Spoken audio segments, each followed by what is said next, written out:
simulatornya. Ini pengajar praktiknya. Dan ini CGP-nya.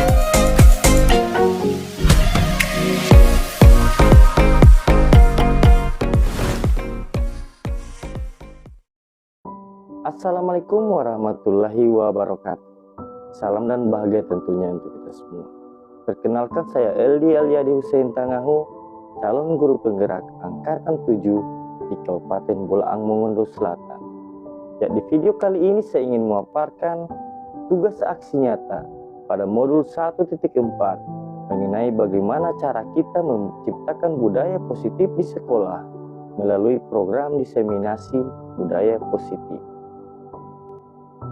Adapun hal yang melatar belakangi kegiatan ini, yakni karena peraturan sekolah yang selama ini diterapkan hanya akan membuat murid merasa tidak nyaman dan dipermalukan akibat sanksi atau hukuman yang mereka terima apabila mereka membuat atau melakukan sebuah pelanggaran.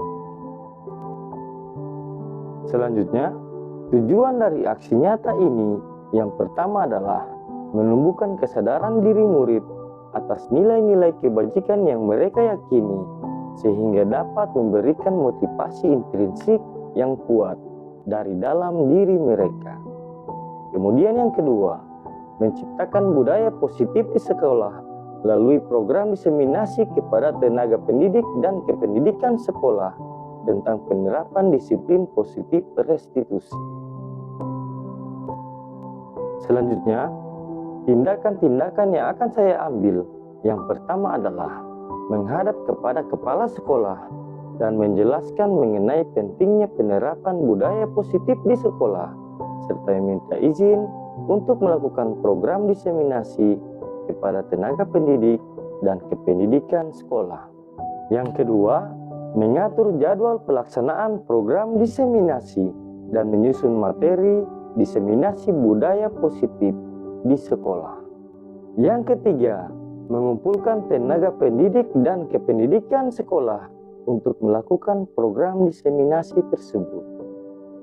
Yang keempat, berkolaborasi dengan wali kelas untuk membuat keyakinan kelas di kelas masing-masing serta meninjaunya secara rutin. Adapun dukungan yang saya butuhkan, yakni yang pertama, dari kepala sekolah, tenaga pendidik dan kependidikan, serta murid untuk menciptakan budaya positif di sekolah. Yang kedua, sarana dan prasarana untuk mendukung program diseminasi budaya positif dan pembuatan keyakinan kelas. Dan yang ketiga adalah orang tua murid untuk menerapkan budaya positif di lingkungan keluarga. Baiklah, tanpa berlama-lama lagi, mari kita saksikan bersama-sama video program diseminasi budaya positif di SMP Negeri Tangaga, Kabupaten Bolaang Mongondo Selatan, Provinsi Sulawesi Utara.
Berikut ini adalah video diseminasi program budaya positif yang telah saya lakukan di SMP Negeri Tangaga.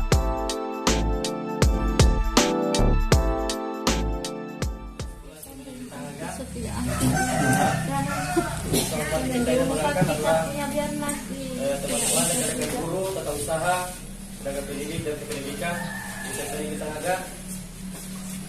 Seminarnya ini saya minta seminarnya pagi, tapi dia bilang jam 12, mungkin saya bisa itu jam 12, tapi ini saya seminarnya tidak apa-apa ya, kita akan coba maksimalkan ya.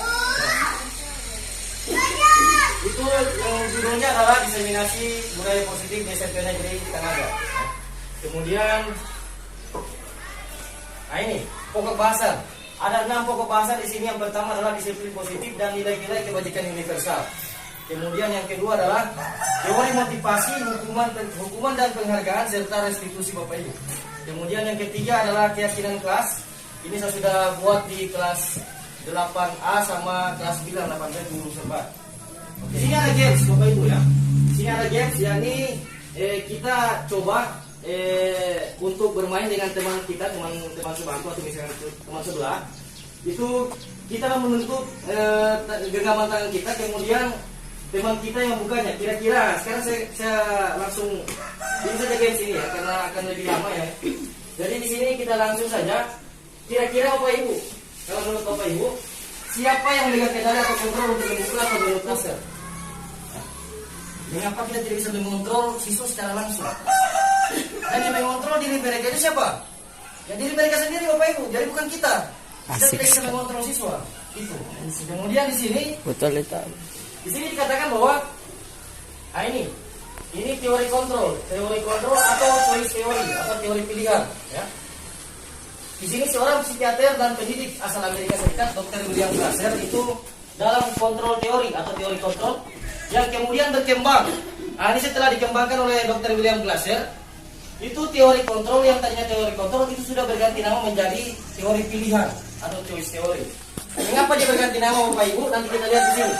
Meluruskan beberapa miskonsepsi tentang makna kontrol. Itu yang pertama, guru mengontrol murid. Guru mengontrol murid. Kalau di pikiran kita bisa mengontrol murid. Mengontrol murid, Bapak Ibu ya. Tapi ternyata itu hanyalah ilusi pikiran. Itu Dr. William Glasser mengatakan bahwa itu hanyalah ilusi pikiran. Kita tidak bisa mengontrol murid sebenarnya. Kemudian yang kedua, semua penguatan positif efektif dan bermanfaat. Kita bisa kita berikan penguatan kepada siswa. Kita pikir itu efektif dan bermanfaat. Ternyata semua tergantung dari siswa itu sendiri Bapak Ibu. Semuanya tergantung dari siswa itu sendiri. Kalau dia memang tidak mau dengar, tidak ada guna. Sampai penguatan positif pada orang. Ini. Kemudian yang ketiga, itu juga ilusi ya, itu ilusi yang kedua. Kemudian yang ketiga, kritik dan membuat orang merasa bersalah dapat menguatkan karakter. Jadi misalnya kita ada siswa yang terlambat misalnya, kemudian kita bilang ke dia begini misalnya, kau ini bagaimana kalau misalkan kau punya orang tua mau dapat tahu ini kau punya kelakuan seperti ini. Itu membuat orang merasa bersalah. Menurut kita itu, menurut teori lama itu adalah bisa membuat seorang anak itu dia menguatkan karakter dia, tapi ternyata itu tidak benar Bapak Ibu. Itu hanya ilusi pikiran. Tidak ada itu yang membuat orang itu menguatkan karakter dia, tidak. Karena yang menguatkan karakter dia itu adalah dirinya sendiri. Oke, sekarang kita lanjut kepada ilusi yang keempat, bahwa orang dewasa memiliki hak untuk memaksa. Kebanyakan seperti itu di orang tua. Orang dewasa memiliki hak untuk memaksa. Jadi terpaksa kita paksa dia, masuk. Itu. Itu orang dewasa memiliki hak untuk memaksa. Terpaksa dia anak-anak dia harus mendengar. Itu ilusi Bapak Ibu. Karena kadang-kala dia masuk, tapi setelah orang tidak melihat, dia lari ulang. Dia keluar. Tapi kalau memang ada motivasi intrinsik dari dalam diri siswa itu sendiri, maka walaupun kita tidak suruh ke dalam dia pasti akan masuk. Itu. Kemudian kita lanjut, Bapak Ibu. Ini hanya materi-materi pengantar ya. Kita mau kontrol siswa susah Bapak Ibu kesana kamar mau jaga saja pada orang belum tentu orang mendengar. Oke, sekarang kita lanjut. Apa itu disiplin? Kira-kira ada bisa kontribusi? Tata tertib. Biasanya disiplin itu kalau menurut pemikiran kita yang lama itu adalah perlakuan kita kepada seseorang agar orang itu mendapatkan kepatuhan seperti itu Bapak Ibu. Ya. Jadi kita sebagai guru, kita memperlakukan berbuat sesuatu kepada murid agar murid itu mendapatkan kepatuhan kepada tata tertib. Kira-kira seperti itu disiplin. Iya kan? Seperti itu kan Bapak Ibu? Oke, sekarang kita lihat apa itu disiplin. Di sini ada empat sumber ya yang saya ambil di disiplin. Bapak Ibu mau cari di Google juga, tetap akan muncul seperti ini. Ya. Ini, di sini. Budaya kita disiplin itu adalah sesuatu yang dapat dilakukan seseorang kepada orang lain untuk mendapatkan kepatuhan. Jadi di sini bisa jadi dia mendapatkan kepatuhan kepada tata tertib atau aturan-aturan yang kita sudah sepakati. Kemudian yang kedua, disiplin menurut Kamus Besar Bahasa Indonesia. Kamus Besar Bahasa Indonesia, disiplin berarti tata tertib atau ketaatan atau kepatuhan kepada peraturan. Mengusahakan supaya menaati dan mematuhi tata tertib. Sekarang di sini saya garis bawahi adalah mengusahakan. Mengusahakan di sini apakah kita yang mengusahakan murid atau murid itu mengusahakan dirinya sendiri? Nah, kira-kira yang seperti apa itu disiplin? Apakah kita yang mengusahakan murid atau murid itu mengusahakan dirinya sendiri? Di sini ada mengusahakan supaya menaati dan mematuhi tata tertib. Kita mendisiplinkan, nah itu pemikiran lama Bapak Ibu, budaya kita itu, dia masuk di budaya kita. Nah, ternyata tidak seperti itu. Itu mengusahakan supaya menaati dan mematuhi tata tertib itu adalah murid sendiri. Dia mengusahakan dirinya sendiri untuk mematuhi dan mentaati tata tertib. Kemudian nanti sebentar akan ada caranya bagaimana supaya murid itu bisa mengusahakan dan mentaati tata tertib. Itu jadi itu perilaku-perilaku yang kita lakukan. Nah, itu yang saya bilang tadi di materi terakhir, di komposisi kontrol dan segitiga restitusi. Untuk yang materi pertama ini awal-awal ini hanyalah masalah yang dikasih. Nanti di akhir itu ada solusi. Oke, sekarang kita lanjut. Ini pemikiran yang ketiga datang dari Ki Hajar Dewantara. Disiplin itu bersifat self disiplin atau disiplin diri. Yaitu kita sendiri yang mewajibkan diri kita dengan sekeras-kerasnya untuk mematuhi peraturan. Jadi di sini disiplin itu dikembalikan kepada diri masing-masing Bapak Ibu, bukan orang lain yang mau kontrol. Karena itu saya kembali ke teori kontrol yang tadi. Kita tidak bisa kontrol orang lain, termasuk murid. Kemudian kita lanjut. Dian Goosen ini mengatakan bahwa arti kata disiplin berasal dari bahasa Latin, yaitu disiplina. Disiplina yang artinya belajar. Jadi disiplin itu sebenarnya artinya belajar, bukan tata tertib sebenarnya. Ya. Jadi kata disiplin juga berasal dari akar kata yang sama dengan disiplin. Disiplin itu artinya murid atau pengikut. Jadi murid ini belajar. Kemudian untuk menjadi seorang murid atau pengikut, seseorang harus paham betul alasan mengapa mereka mengikuti suatu aliran. Jadi mereka harus paham Bapak Ibu, mengapa mereka harus mentaati peraturan itu. Mengapa mereka harus mentaati peraturan itu. Mereka harus tahu. Jadi lanjut. Sehingga motivasi yang terbangun adalah motivasi intrinsik bukan ekstrinsik. Jadi itulah mengapa supaya mereka terbangun motivasi intrinsik bukan ekstrinsik. Kalau kita mendisiplinkan mereka itu namanya motivasi ekstrinsik. Kalau mereka mendisiplinkan diri sendiri itu artinya motivasi intrinsik dari dalam diri mereka sendiri. Oke, sekarang kita lanjut. Disiplin diri dan tugas guru. Nah ini. Disiplin diri adalah perilaku disiplin yang muncul dari dalam diri dan mengacu pada nilai-nilai kebajikan yang diyakini. Jadi semacam misalnya, mengapa kita bawa motor harus pakai helm? Mengapa orang bawa motor harus pakai helm? Mengapa orang waktu corona harus pakai masker? Ada nggak yang berani tidak pakai masker? Tidak ada. Karena apa? Karena itu sudah menjadi keyakinan kita bahwa kalau tidak pakai masker, orang mau kena penyakit. Nah, jadi seperti itu yang akan diinginkan berada pada diri murid Bapak Ibu. Jadi mereka meyakini bahwa kalau saya tidak masuk, akibatnya ini. Saya jadi bodoh. Kalau saya tidak mengikuti mata pelajaran ini, akibatnya ini. Jadi mereka sudah menyadari bahwa sebab akibat itu ada. Itu maksudnya Bapak Ibu ya. Jadi disiplin diri dapat membuat seseorang mengenali potensinya menuju kepada sebuah tujuan. Nah, sesuatu yang dihargai dan bermakna. Disiplin diri itu mempelajari bagaimana cara mengontrol diri dan bagaimana menguasai diri untuk memilih tindakan yang mengacu pada nilai-nilai yang dihargai. Jadi itu nilai-nilai yang dihargai seperti itu ya. Jadi kalau nilai kesehatan yang dihargai, maka kita wajib untuk melakukan sesuatu yang sehat seperti itu. Jadi jangan membuang sampah sembarangan. Berarti kita menghargai nilai kesehatan. Karena mereka tahu bahwa dampaknya dari membuang sampah sembarangan ini dia seperti ini. Begitu juga dengan mereka jika tidak masuk. Dampaknya akan seperti ini.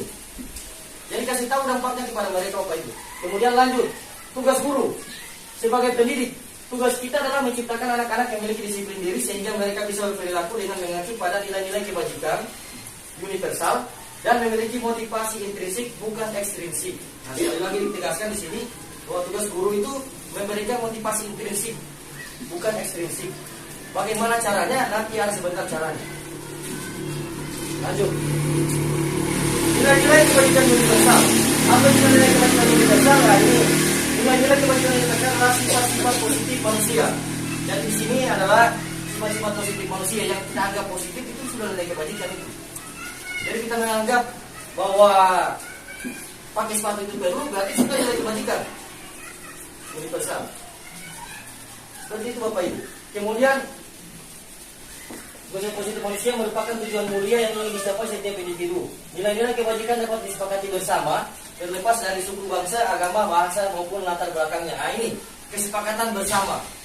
Jadi nilai-nilai kebajikan yang tadi, yang kesehatan dan sebagainya itu dia harus disepakati bersama dengan murid di kelas. Nah, nanti akan ada materinya sebentar, yaitu keyakinan kelas. Jadi kita menyepakati nilai-nilai kebajikan yang berlaku di sekolah. Seperti itu Bapak Ibu. Kemudian di sini ada quotes atau kata-kata dari William Glasser. Setiap perbuatan manusia itu memiliki suatu tujuan. Jadi seorang anak itu bisa nakal karena dia punya tujuan. Tujuannya apa? Sebentar ada di 5 kebutuhan dasar manusia, Bapak Ibu. Ya. Nanti kita lanjut. Diane Gossen, dengan mengaitkan nilai-nilai kebajikan yang diyakini seseorang, maka motivasi intrinsiknya akan terbangun, sehingga menggerakkan motivasi dari dalam untuk mencapai tujuan mulia yang diinginkan. Nah ini, jadi kita mengaitkan nilai-nilai kebajikan yang diyakini seseorang, maka motivasi intrinsiknya akan terbangun. Nah ini, jadi kita harus mengaitkan nilai-nilai kebajikan yang ada atau diyakini oleh seseorang. Nah ini nilai kebajikannya di sini ada Bapak Ibu. Contoh dari 6 institusi organisasi. Ya. Ada nilai-nilai kebajikan. Yang pertama adalah di profil pelajar Pancasila. Nilai-nilai kebajikannya itu yang pertama, beriman dan bertakwa kepada Tuhan Yang Maha Esa dan berakhlak mulia. Kemudian yang kedua, mandiri, bernalar kritis, berkebinekaan global, bergotong royong, kreatif. Nah ini nilai-nilai kebajikan ini Bapak Ibu bisa kita buatkan semacam perilakunya di kelas. Jadi kalau macam kita bergotong royong, nilai kebajikannya bergotong royong. Perilakunya apa? Jadi tolong menolong. Misalnya ada kerja bakti. Jadi tidak ada yang santai Bapak Ibu. Jadi anak-anak itu dia harus meyakini bahwa tolong menolong itu nilainya bagus, positif untuk masyarakat. Jadi ketika kembali mereka ke masyarakat, mereka bergotong royong di sana, maka mereka itu akan dihargai Bapak Ibu. Kalau tidak bergotong royong maka akan dikucilkan, seperti yang kita ketahui Bapak Ibu ya. Jadi mereka akan dikucilkan ketika mereka tidak bergotong royong. Masa ada masyarakat kerja bakti kemudian cuma santai-santai di rumah, cuma dia kamar sedang kopi duduk-duduk kopi, kan tidak enak. Semua orang ada sementara kerja bakti di jalan. Nah, itu. Sekarang kita lanjut, itu salah satu contoh Bapak Ibu ya. Jadi kalau macam kita nilainya bergotong royong, kita bikin semacam perilakunya adalah saling tolong menolong dalam kerja bakti misalnya. Itu salah satu contoh. Kemudian kita lanjut, institusi yang kedua ada Ibu Primary Years Program. Itu di sini ada 10, 11, 12 nilai kebajikan. Kemudian yang ketiga adalah 9 pilar karakter. Ini ada 9. Yang keempat, the 7 essential virtues. Ya, ada 7 sesuai namanya. Ini baru 4 institusi dan di sini masih ada 2. Ya. Petunjuk seumur hidup dan keterampilan hidup. Kemudian yang terakhir adalah The Virtues Project. The Virtues Project. Ini contoh-contoh nilai kebajikan yang bisa kita ambil dan kita bisa pakai di keyakinan kelas nanti. Nah, standar pendidikan nasional. Nah ini ada standar pendidikan nasional dari Mas Menteri. Itu katanya tujuan mulia dan penerapan disiplin positif adalah agar terbentuk murid-murid yang berkarakter, berdisiplin, santun, jujur, peduli, bertanggung jawab, dan merupakan pembelajar sepanjang hayat sesuai dengan standar kompetensi lulusan yang diharapkan. Kemudian lanjut, teori motivasi, hukuman, dan penghargaan. Teori motivasi, hukuman, dan penghargaan. Ini materi yang kedua. Yang pertama, teori motivasi. Nah, di sini ada 3 macam motivasi, Bapak Ibu. Dan Goshen dalam bukunya Restructuring School Discipline menyatakan ada 3 motivasi perilaku manusia. Nah, ini manusia bisa termotivasi itu melalui tiga perilaku ini. Yang pertama, dia menghindari ketidaknyamanan atau hukuman. Jadi kalau macam ada yang terlambat, siswa itu ada yang lain kan datang cepat. Nah, siswa itu bisa datang cepat itu karena apa? Ada 3 alasan, Bapak Ibu. Ya, ada 3 alasan mengapa siswa itu tidak mau terlambat. Ada 3 alasan. Yang pertama, dia menghindari ketidaknyamanan atau hukuman. Jadi alasan yang pertama, dia tidak mau dihukum. Alasan yang kedua, dia ingin mendapatkan penghargaan dari orang lain. Dan alasan yang ketiga, mereka ingin menghargai diri sendiri dan nilai-nilai yang mereka percaya. Ini alasan yang ketiga, dia akan menjadi seorang pembelajar sepanjang hayat, Bapak Ibu. Jadi kira-kira yang mana dia? Kira-kira dia ingin masuk di yang mana? Apakah dia hanya tidak ingin dihukum, atau dia hanya ingin mendapatkan penghargaan, atau dia hanya ingin menjadi menghargai diri sendiri dan nilai-nilai yang dia percaya, atau menjadi pembelajar sepanjang hayat, Bapak Ibu. Ya. Jadi di 3 motivasi ini dia yang ada di manusia. Jadi semacam kita melakukan sesuatu, Bapak Ibu, ya. Kita ingin melakukan sesuatu, saya masuk guru penggerak misalnya. Apa motivasi saya di dalam? Yang pertama, apakah saya hanya ingin menghindari hukuman? Bahwa ini guru penggerak ini wajib dari dinas pendidikan, ini wajib. Ya, jadi kalau misalnya kita yang sudah bisa masuk ke guru penggerak, itu wajib harus masuk guru penggerak. Kemudian yang kedua, apakah saya hanya ingin mendapatkan penghargaan dari sana? Atau yang ketiga, saya ingin menjadi pembelajar sepanjang hayat. Jadi tinggal tergantung saya masuk di mana. Jadi seperti itu, Bapak Ibu. Saya klasifikasi yang mana? Ya. Kalau kita ingin menjadi pembelajar sepanjang hayat, ya itu lebih bagus, Bapak Ibu, daripada kita hanya ingin mendapatkan penghargaan atau menghindari hukuman. Kemudian kita lanjut. Contoh kasus. Nah, ini ada contoh kasus. Saya kira ini harus memori karena posisi panjang sekali. Ya. Kita langsung ke pertanyaan pemantik. Nah, ini nih.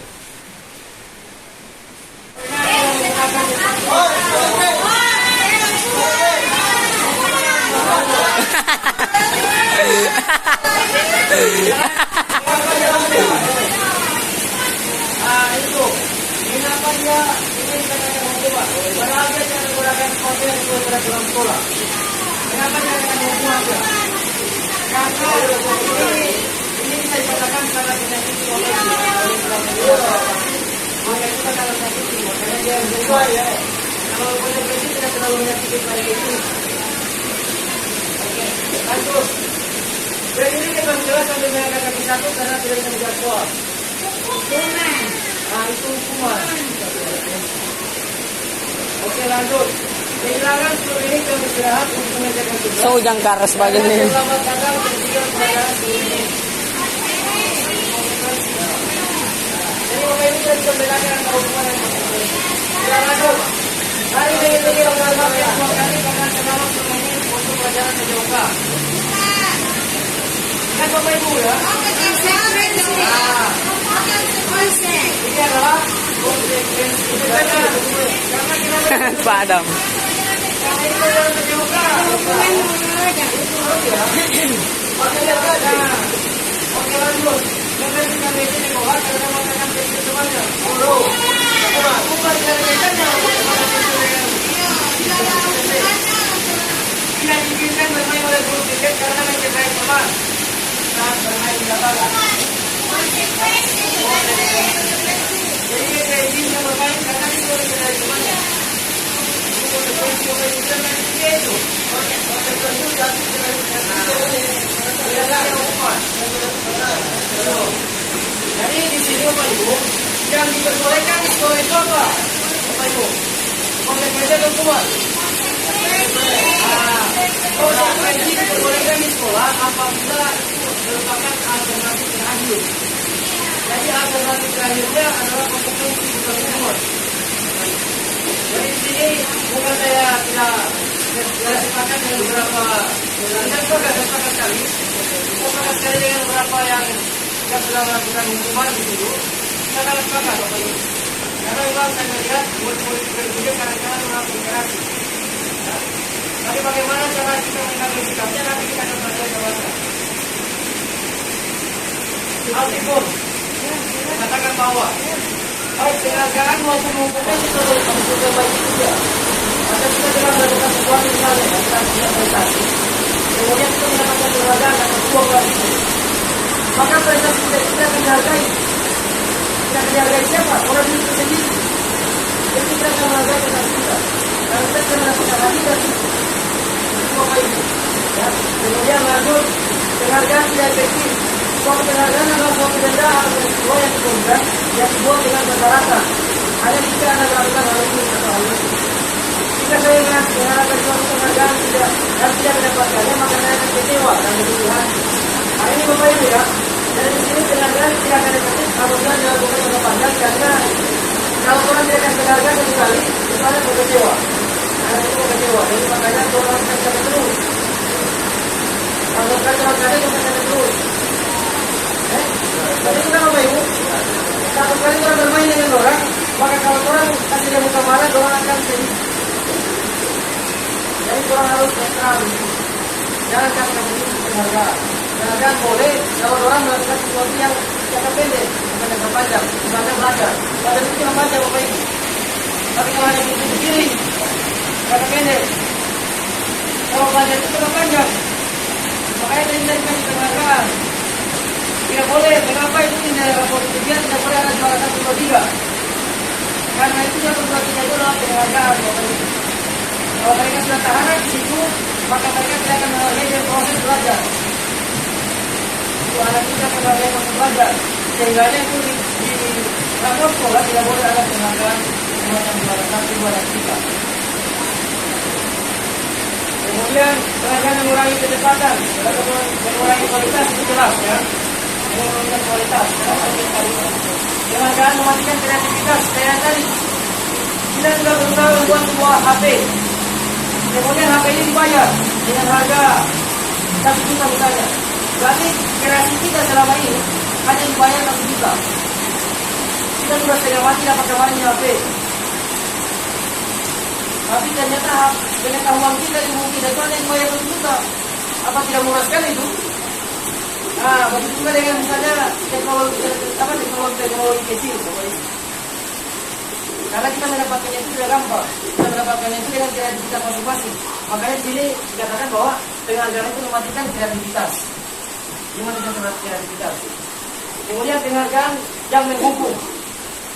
Nah, itu seperti yang tadi Bapak Ibu ya. Jadi di sini Al-Tifun mengatakan bahwa saat kita berulang kali menjanjikan hadiah kepada anak agar berperilaku bertanggung jawab, atau kepada seseorang murid agar mempelajari sesuatu yang baru, atau kepada seorang karyawan agar melakukan pekerjaan yang berkualitas, berarti kita sedang berasumsi bahwa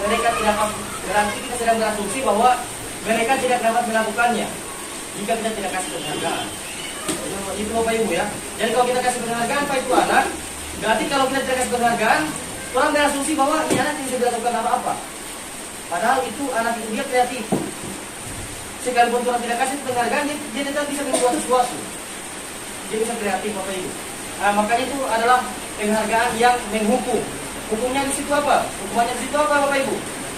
Hukumannya itu adalah mematikan kreativitas yang tadi. Mematikan kreativitas. Maka dia itu untuk hukuman bagaimana? Kasih yang itu anak berkreativitas, Tuhan cuma kasih mati dengan tulis 10.000. Jadi itu tidak boleh, sama sekali tidak boleh. Kemudian yang ke-8 yang terakhir adalah motivasi yang dalam diri Bapak Ibu ya. Ini yang paling penting. Kita harus munculkan kepada itu anak adalah motivasi yang dalam diri, bukan karena penghargaan, bukan karena hukuman. Kalau mereka tidak belajar, apa bagi? Itu bahaya. Kalau kamu mau belajar, dan Bapak kasih 10.000, bahaya juga. Yang mau dikasih muncul itu adalah motivasi dari dalam diri. Kalau kau tidak belajar, kau akan menjadi seperti ini. Kalau kau belajar, kau bisa menjadi seperti ini yang kau mau. Itu adalah motivasi dari dalam diri Bapak Ibu. Jadi jangan salah mendidik anak, jangan salah kasihan, karena ini anak-anak kita bersama. Oke. Begitu juga dengan siswa. Anak di rumah juga seperti itu.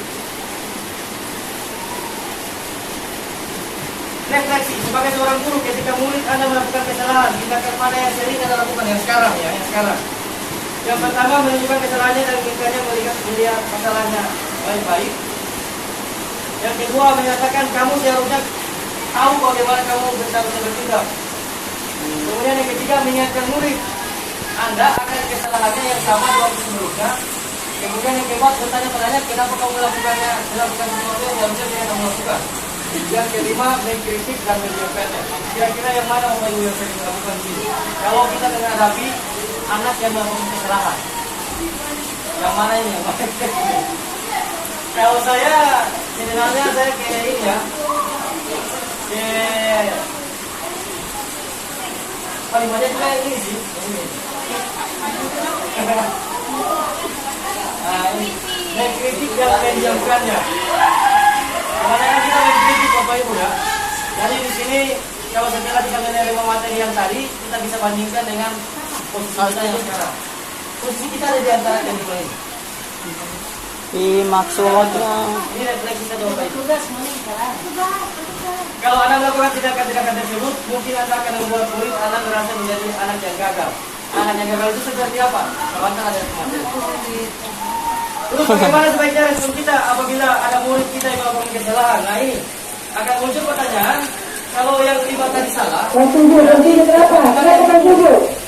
bagaimana kurang sebaiknya merespon murid kita yang melakukan kesalahan?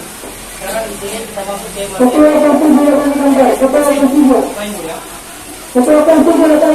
restitusi adalah proses penciptaan kondisi bagi murid. Restitusi adalah proses menciptakan kondisi bagi murid untuk memperbaiki kesalahan mereka, sehingga mereka bisa kembali kepada kelompok mereka dengan karakter yang lebih kuat. Itu menurut Dayang Gosen 2004. Apabila murid terjadi restitusi Bapak Ibu, karena akan disalah di belakang. Ciri-ciri restitusi. Restitusi bukan untuk menebus kesalahan, melainkan untuk belajar dari kesalahan. Jadi di sini cara kita merespon Bapak Ibu ya. Tadi sudah kita diberikan masalah. Sekarang ini solusi. Restitusi bukan menebus kesalahan, melainkan untuk belajar dari kesalahan. Nah ini restitusi yang memiliki hubungan. Restitusi adalah tawaran untuk paksaan. Kalau paksaan kamu restitusi menuntut untuk melihat dalam diri. Restitusi mencari kebutuhan dasar yang berdasar tindakan. Kemudian cara yang paling baik, fokus pada karakter bukan tindakan. Saya di jalan baru ada di luar ini. Murid yang berbuat kesalahan. Keyakinan kelas. Yang ketiga. Baim. Mengapa keyakinan kelas bukan peraturan kelas? Kira-kira mengapa ini keyakinan kelas bukan peraturan kelas? Mengapa dalam restitusi itu kita ambil keyakinan kelas bukan peraturan kelas? Mengapa kita harus memakai helm dan menghindari kendaraan? Ini tidak yang tadi Bapak Ibu. Nah, ini tidak terpenuhi dari rasa kasih sayang dan rasa diterima itu Bapak Ibu. Makanya apa yang harus dilakukan guru yang memberikan itu harus penuhi DP kebutuhan ini. Kita lanjut. Yang ketiga adalah kebebasan. Nah, jadi di sini anak-anak pengen bebas, Bapak Ibu. Semua orang pengen bebas melakukan sesuatu. Semua orang pengen bebas, Bapak Ibu. Tidak terkecuali. Nah, itu kan bebasnya itu dalam koridor Bapak Ibu. Kalau kita terikat dalam sekolah itu ada kebebasan tertentu. Ya. Dan jelas semua orang juga pengen bebas seperti itu. Tidak ada orang-orang yang ingin mengajar atau di dekat-dekat. Orang-orang itu pasti suka mengajar itu dia dengan kaum lebih hati, saling-saling bebas ya, tidak ditekan-tekan. Kemudian kesenangan. Nah ini kesenangan atau fun. Kalau nanti kita akan bahas satu persatu ini. Yang kesenangan juga ini dia. Macam tadi orang pajak. Kalau dia merasa senang dengan IO pajak itu, maka dia akan melakukan itu Bapak Ibu. Ya. Kemudian yang terakhir penguasaan. Penguasaan ini atau rasa apa namanya ini dia? Rasa berkuasa atau menguasai sesuatu. Ini sudah termasuk orang yang pintar, dia memiliki kekuasaan ini. Nah, dia bisa bangga dengan dirinya karena dia pintar. Ada yang jadi sombong gara-gara pintar. Nah, itu dia sudah menyalahgunakan ini DP penguasaan ini. Ya. Sekarang kita lihat contoh kasus Bapak Ibu. Ibu Ambar, guru wali kelas 2A ISD. derita hati. Beberapa anak di kelas gua telah datang padanya dan mengeluhkan teman mereka Doni yang seringkali meminta bekal makanan makan siang mereka dengan paksa. Nah, ini anak ini meminta-minta dari bekal pakai paksa.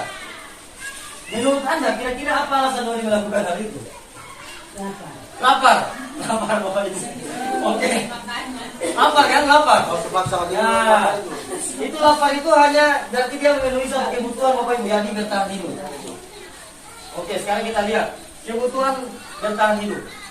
Yang pertama, kebutuhan bertahan hidup atau survival adalah kebutuhan yang bersifat fisiologis atau kebutuhan atau bertahan hidup, misalnya kesehatan, rumah, dan makanan. Kebutuhan biologis seperti sebagai bagian dari proses reproduksi, termasuk kebutuhan untuk tetap bertahan hidup. Jadi proses biologis seperti reproduksi, bertahan hidup itu Bapak Ibu. Komponen psikologis pada kebutuhan ini meliputi kebutuhan akan perasaan aman. Dalam kasus Doni, ini yang tadi. Dalam kasus Doni, apabila jawaban Doni ketika ditanya oleh Ibu Ambar, jadi ketika dia tanya kong ini Doni jawab kemari bahwa dia lapar dan orang tuanya tidak membawakannya bekal makan siang, maka kebutuhan dasar yang sedang berusaha dipenuhi oleh Doni adalah kebutuhan untuk bertahan hidup. Jadi ketika dia tergantung dari jawaban, kalau dia bilang kemari saya lapar Ibu, baru saya tidak ada bekal, berarti dia sementara memenuhi kebutuhan terhadap bertahan hidup. Sekarang kita lanjut. Satu kasus ini untuk semua. Kebutuhan kasih sayang dan rasa diterima. Ini yang tadi ya. Jadi untuk kebutuhan kasih sayang dan rasa diterima, kita langsung ke kasus Doni. Dalam kasus Doni, apabila Doni menjawab bahwa alasannya mengambil bekal temannya itu karena dia merasa senang temannya jadi memperhatikan dia. Jadi dia mau cari perhatian, Bapak Ibu ya. Jadi di sini dia mau cari perhatian. Ketika temannya melaporkan tindakannya itu pada gurunya dan gurunya memberitahu orang tuanya sehingga orang tuanya jadi memperhatikan dia. Berarti dia ini kasihan kurang perhatian daripada orang tua, kurang perhatian daripada guru-guru, kurang perhatian daripada teman-teman. Makanya dia mau cari perhatian dengan paksa pada teman-teman ini. Berarti di sini dia sementara memenuhi kebutuhan love and belonging atau kasih sayang dan rasa diterima. Jadi kalau macam dia mau paksa cuma gara-gara dia mau cari perhatian, berarti itu ini. Banyak yang begitu anak-anak ya, ada mencari perhatian dia. Tiba-tiba dia suruh bikin rupa-rupa. Dia mencari perhatian. Dan tidak pakai kebutuhan kasih sayang itu kurang daripada orang tua dan lain-lain. Kemudian kebutuhan penguasaan atau pengakuan atas kemampuan. Ini penguasaan atau pengakuan atas kemampuan. Dalam kasus Doni ini, apabila jawaban Doni adalah dia merasa hebat karena temannya jadi takut dengan dia. Ini jadi dia jadi jago. Karena temannya jadi takut dengan dia dan menuruti keinginannya, maka sebetulnya Doni sedang berusaha memenuhi kebutuhan dasarnya akan kekuasaan. Jadi dia merasa menguasai teman-teman satu kelas. Dia jadi yang paling nakal. Dia merasa dia paling nakal, bahwa dia berkuasa di kelas itu. Itu artinya supaya dia orang lain jadi takut pada dia. Berarti dia sementara memenuhi kebutuhan penguasaan atau pengakuan atas kemampuan. Keempat, kebutuhan kebebasan. Ini langsung kita jawab dengan contoh ya. Dalam kasus Doni, dan kebutuhan ini memang wajar ada di siswa ya, semua orang, bukan cuma siswa, semua orang. Akan tetapi tugas kita sebagai guru adalah mengarahkan kebutuhan itu. Misalnya dia mau bikin kebutuhan kesenangan. Ada siswa yang bermain bola kaki di kelas, misalnya. Dia bermain bola kaki di dalam kelas. Jadi solusinya di sini seorang guru yang paling tidak suruh dia bermain di lapangan, bukan di kelas. Atau kalau itu dia sementara jam pelajaran, suruh tunggu dia sampai jam istirahat baru dia bermain di lapangan. Jadi solusinya seperti itu. Jadi tidak boleh langsung terus ke sana. Mari bermain di kelas. Maju dulu. Mari main di kelas. Lari 10 putaran. Itu. Jadi ini untuk pembelajaran ke depan Bapak Ibu ya. Jadi di sini juga saya merasa kaget sebenarnya. DP model materi media seperti ini. Sekarang kita lanjut. Dunia berkualitas. Dunia berkualitas adalah tempat khusus dalam pikiran Anda. Jadi sini adalah semacam gambaran-gambaran dalam pikiran kita tentang dunia berkualitas kita sendiri. Kita menginginkan dunia berkualitas seperti apa? Misalnya kita datang ke sekolah, melihat anak-anak hingga datang kamar, suara terapi, masuk di kelas, belajar bagus-bagus, itu dunia berkualitas kita sebagai guru. Ya. Jadi kita melihat pemandangan bahwa anak-anak menjadi bagus. Guru-guru datang kamar langsung masuk di kelas, langsung menyebar rapi, mau ada upacara kakak sekali mau lihat. Nah, itu dunia berkualitas kita. Ya Bapak Ibu, di sini dunia berkualitas adalah tempat khusus dalam pikiran Anda. Tempat Anda menyimpan berpikir seperti itu. Itu artinya adalah semacam cita-cita kita. Cita-cita kita seperti itu. Jadi kita membuat gambaran. Kita ingin membuat dunia berkualitas seperti ini. Maka apa yang harus saya lakukan? Nah, saya lakukan itu adalah itu. Jadi kita harus menertibkan anak-anak. Jadi seperti itu. Sampai jadi itu dunia berkualitas kita itu. Begitu Bapak Ibu. Kira-kira. Sekarang kita lanjut. Ini nomor saja. Nah ini. Cara kita membuat dunia berkualitas, ini ada DP cara bagaimana kita membuat dunia berkualitas kita sendiri itu. Di sini kita hanya perlu menjawab beberapa pertanyaan. Yang pertama adalah siapakah orang-orang yang paling penting dalam hidup Anda? Nah, jadi bisa Anda tulis murid atau suami, istri, anak. Nah, ini orang-orang paling penting dalam hidup Anda. Nilai-nilai kebajikan apa yang terpenting dalam hidup Anda? Misalnya kejujuran, misalnya ya, kejujuran, baru rendah hati, baik dan sebagainya.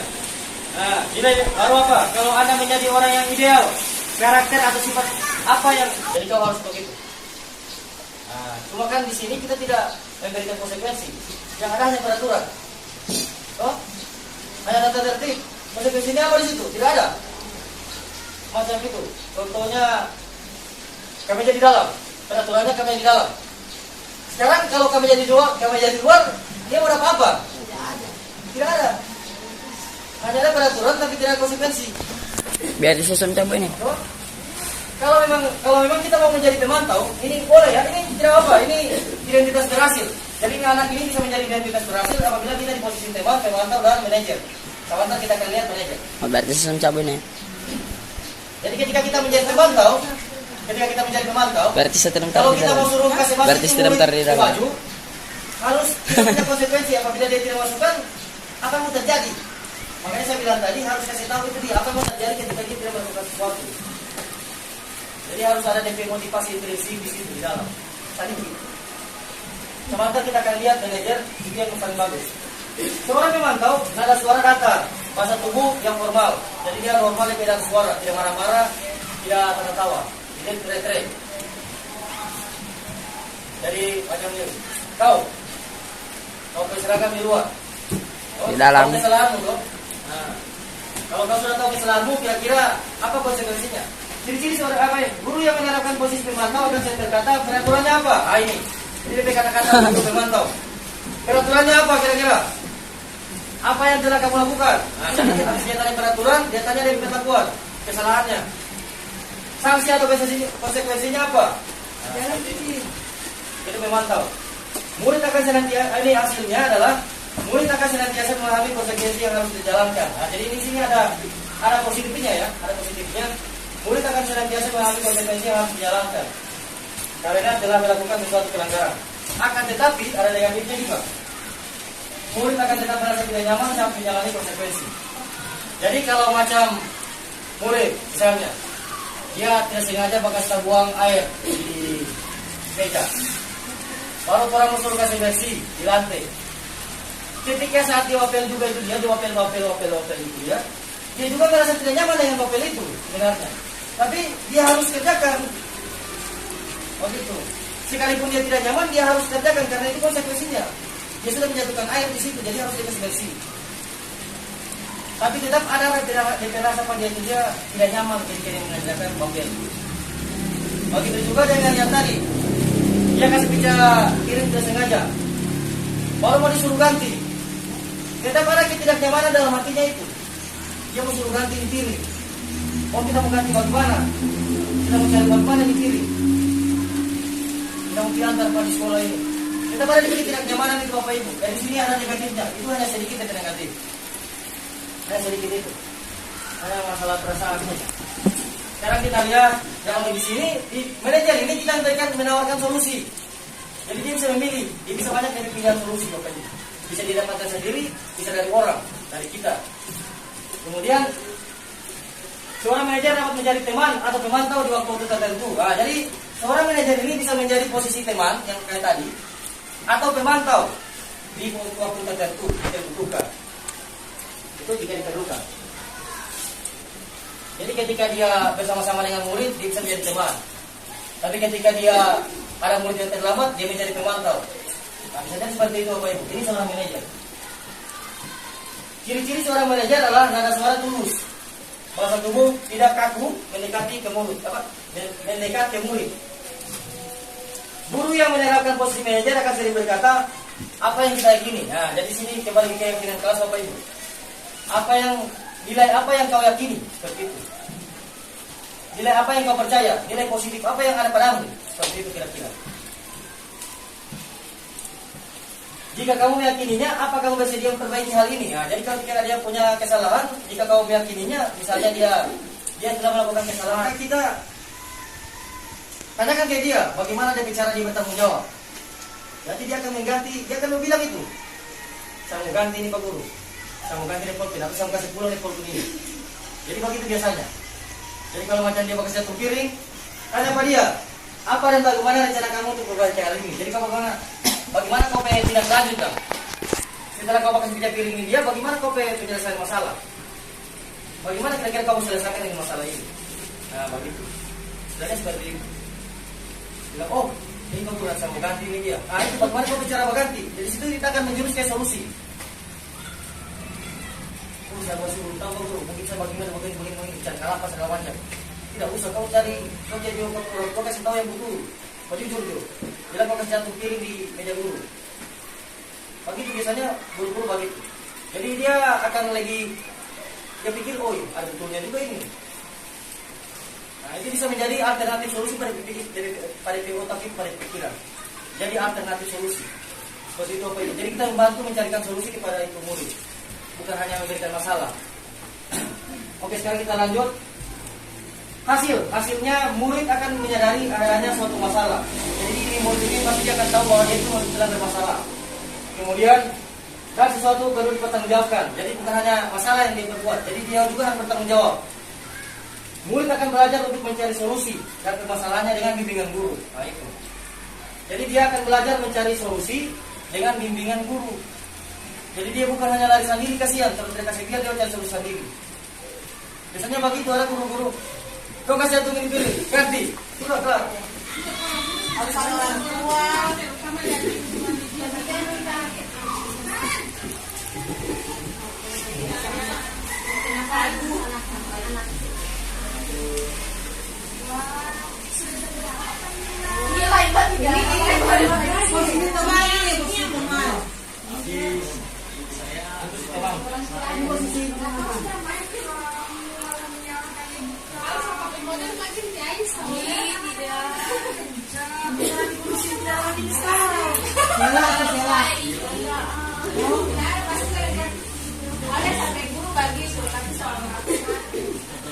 Ini dia posisi dia anggap dia guru teman. DP anak ini teman. Facebook lagi tahu ya? Hah? Saya kira tahu. Belum sama.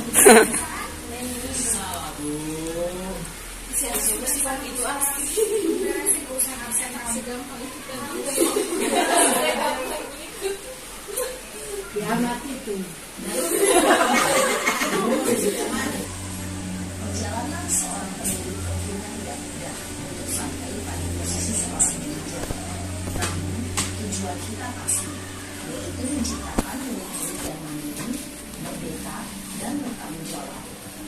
Semoga penggambaran 5 posisi kontrol yang telah diperlihatkan ini dapat menjadi ajang refleksi bagi kelas ini agar dapat terus membesar dan merupakan disiplin positif yang memerdekakan diri. Mari terus berlatih dan bersemangat. Selamat menerapkan. Salam dan bahagia, Ibu dan Bapak Guru hebat. Selesai. Jadi di sini contoh kasusnya yang di awal tadi, Tisa dan Hana dipanggil masuk ke ruangan Ibu Dewi, wali kelas 8A, SP Makmur. Ibu Dewi baru saja mendapatkan pengaduan dari Bunda Tisa bahwa Hana menggunakan kata-kata kasar. Kira-kira kita harus apakan ini Tisa? Kalau menurut di posisi kontrol yang tadi. Bagaimana solusinya? Nah, kalau kita menggunakan posisi manajer, jika kita menggunakan posisi manajer, kita melihat kisah yang di sosial media telah menjelek-jelekan murid, apakah kita langsung mengundang orang tuanya, kemudian mengharapkannya dengan guru BK, dengan kepala sekolah, sampai dia merasa dikucilkan dan merasa bersalah? Saya kira itu tidak perlu Bapak Ibu ya. Jadi di sini artinya, jika kita punya masalah ini dengan anak-anak, kalau kita bisa selesaikan sendiri, kita bisa selesaikan sendiri dulu. Intinya seperti itu. Jangan langsung mengundang dari orang tua, itu kan bikin ciut DP nyali. Artinya efek negatif itu Pak itu anak. Jadi belum langsung ini, kecuali langsung berat sekali. Kalau cuma barang dia ada ini, jangan lupa lapor-lapor. Apalagi sampai polisi. Polisi. Ada itu dia. Ya. Waktu ini Dang, sempat kan ada dari LBA. Nah, baru dari pihak orang tua persalahkan pihak sekolah karena tidak memberitahu kepada orang tua. Makanya kami bilang waktu itu, Pak, kami sebagai guru fungsi kami mendidik. Jadi apabila kami didik tidak ada perubahan, maka kami harus laporkan ke orang tua. Tapi dia ngotot dia persalahkan di pihak sekolah, Pak. Jadi bagaimana itu? Kalau saya itu dia yang cikonnya bikin saya itu dulu. Cuman untuk kedepannya jika kita menerapkan ini posisi-posisi ini dia, maka masalah kita dengan orang tua itu saya rasa tidak ada. Karena posisi orang tua tidak akan merasa dirugikan, anak-anak tidak akan merasa dirugikan, kemudian guru-guru juga tidak akan merasa kecapean. Nah, kita tidak akan merasa kecapean ketika kita harus jaga-jaga pada orang lari. Kalau orang lari kan orang pasti sesedikit orang pilih, lari betul itu ada itu. Ini tuh santai, orang tidak perlu ini. Orang tunggu saja di ruangan, undang orang, restitusi, setelah restitusi baru sudah. Kita kembalikan kepada mereka. Jadi saya tahu itu memang tidak akan maksimal, tapi saya akan mencoba melakukannya seperti itu Bapak Ibu ya. Jadi kita tanamkan seperti itu. Nah, kita akan lanjut. Restitusi di posisi kontrol ini sudah. Nah ini yang untuk identitas berhasil. Nah di sini sudah kelihatan ada identitas berhasil di atas itu yang kecil. Itu yang identitas berhasil itu hanyalah perilaku kontrol positif teman dengan pemantau dengan manajer. Jadi hanya 3 itu yang identitas berhasil. Jadi itu anak itu tidak akan merasa dikucilkan. Tapi kalau yang penghukum dengan membuat merasa bersalah, itu anak akan merasa dikucilkan. Sehingga dia akan berakibat pada identitasnya akan menjadi gagal Bapak Ibu. Jadi identitas itu dari perasaan. Perasaannya itu dia akan menjadi gagal. Jadi yang dia menjadi berhasil apabila kita menggunakan posisi kontrol teman, pemantau dan manajer. Tapi teman yang pemantau ini tidak akan menimbulkan motivasi intrinsik. Dia hanya bisa berteman, kemudian dia bisa di pemantau dia bisa mentaati peraturan, tapi tidak akan muncul motivasi dalam dirinya. Seperti yang kita sudah lihat tadi di contoh video. Dia bisa tahu dari hukuman, dia bisa tahu dari peraturan, dia bisa tahu dari tanggung jawab, tapi dia tidak akan muncul dari motivasi dalam diri. Tapi kalau di manajer itu dia sampai masa terlarang dia DP guru bimbing. Jadi dia bisa tahu DP motivasi dari dalam. Jadi seharusnya dia masa terlarang tiap hari. Nah, seperti itu Bapak Ibu. Jadi ada motivasi intrinsik di dalam dirinya. Jadi itu yang diharapkan oleh Mas Menteri bahwa kita harus menerapkan posisi manajer ini. Sekalipun itu susah. Memang saya tahu itu susah, tidak ada yang gampang Bapak Ibu. Itu ibu yang tadi juga di video itu dia sudah bilang di terakhir videonya bahwa menerapkan ini posisi manajer memang susah. Memang susah sekali. Tapi masalahnya terus mencoba kan, terus pelan-pelan. Terus tidak harus berharap, ini sekolahnya harus jadi langsung jadi bagus, kan enggak. Bukan begitu Bapak Ibu ya. Bukan langsung menerapkan posisi manajer kok ini sekolah langsung tiba-tiba besok sekolah jadi bagus. Jangan ada begitu. Sama butuh proses. Intinya orang berusaha saja. Jadi bukan hanya kita merestitusi ini anak, tapi ini anak juga harus merestitusi dirinya sendiri. Seperti itu. Jadi kita juga di situ seperti itu anak. Kita juga harus merestitusi diri kita sendiri. Sebelum kita merestitusi ini anak. Nah, bernama segitiga restitusi atau restitution triangle. Nah ini segitiga restitusi Bapak Ibu. Ini bisa kelihatan ini di sini. Yang pertama sekali kita lakukan adalah ini yang di bawah, menstabilkan identitas. Jadi tadinya ini anak ini dia merasa gagal. Ketika dia sudah berbuat kesalahan, dia merasa terpojok. Dia merasa tidak punya kepercayaan diri. Maka tugas kita adalah sebagai guru, yang pertama sekali kita lakukan adalah menstabilkan identitasnya agar kepercayaan dirinya kembali seperti semula. Jadi macam ini, kita bisa menggunakan kata-kata yang ada di bawah-bawah ini. Setiap orang pasti pernah melakukan kesalahan, ya. Jadi kalau macam itu anak, dia sudah merasa bersalah. Jadi orang bisa bilang, ya. Orang bisa bilang, Pak ini anak, tenang saja nak. Ini semua orang juga pernah melakukan kesalahan. Termasuk Bapak juga pernah melakukan kesalahan. Ketika ada anak terlambat, orang juga harus bilang begitu. Orang juga pernah terlambat. Jangan malu. Jangan karena anak terlambat, terus dia mengakui bahwa orang pernah terlambat. Tidak apa-apa. Itu supaya menguatkan dia, toh. Setelah dia kuat, setelah kepercayaan dirinya kembali, bahwa semua orang juga pernah melakukan kesalahan seperti ini. Baru orang mulai isi doktrinnya. Jadi bro, ini masih validasi tindakan yang salah. Jadi kira-kira kesalahannya apa? Nah di sini untuk lihat menstabilkan identitas ini ada dua kata ini bisa kita lakukan ya. Setiap orang pasti pernah melakukan kesalahan. Kemudian kamu bukan satu-satunya orang yang pernah melakukan ini. Jadi seperti itu. Jadi kamu bukan hanya satu-satunya orang yang pernah melakukan ini. Masih banyak orang lain. 14:21. Kemudian yang kedua adalah validasi tindakan yang salah. Kamu tentu punya alasan mengapa kamu melakukan itu. Belum. Nah, ini contoh-contoh kata-katanya. Adakah cara yang lebih efektif untuk mendapatkan apa yang Demikianlah video aksi nyata modul 1.4 tentang bagaimana cara kita menciptakan budaya positif di sekolah. Semoga video ini dapat menjadi inspirasi bagi kita semua dalam memprakarsai dan mewujudkan perubahan-perubahan positif di sekolah kita masing-masing. Terima kasih. Wabillahi taufiq wal hidayah. Wassalamualaikum warahmatullahi wabarakatuh. Salam dan bahagia untuk kita semua.